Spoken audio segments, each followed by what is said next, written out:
Welcome to the Tech Egg. Don't get scrambled. Enjoy the video. In this video, I will explain how to e-file taxes for the first time. First, gather all your income statements, like Form W-2s and Form 1099s and any deduction information. Next, choose a reliable tax software or service that fits your needs, whether it's a free option or a paid one.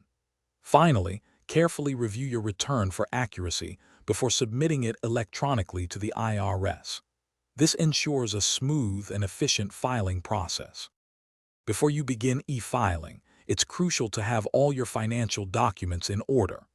This includes your Form W-2 from each employer, showing your wages and taxes withheld. Don't forget any Form 1099s for income from investments, self-employment, or other sources. Also, compile records for potential deductions, such as student loan interest, mortgage interest, or contributions to an IRA. Having these ready will make the process much smoother. Now it's time to choose your e-filing method. Many reputable tax software options are available, some even free for those with simpler returns or incomes below a certain threshold, like $79,000. Carefully input all your information, double-checking every number. The software will guide you through the process, helping identify potential deductions and credits. Once complete, review everything one last time before hitting that Submit button.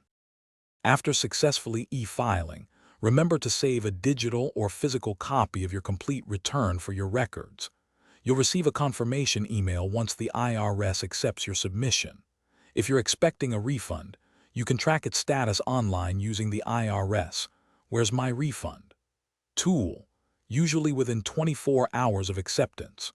Also, be sure to check the description below for a link to some fantastic darn tough socks and other great deals. Thanks for watching. Thanks for watching. Consider subscribing if I helped unscramble your problems.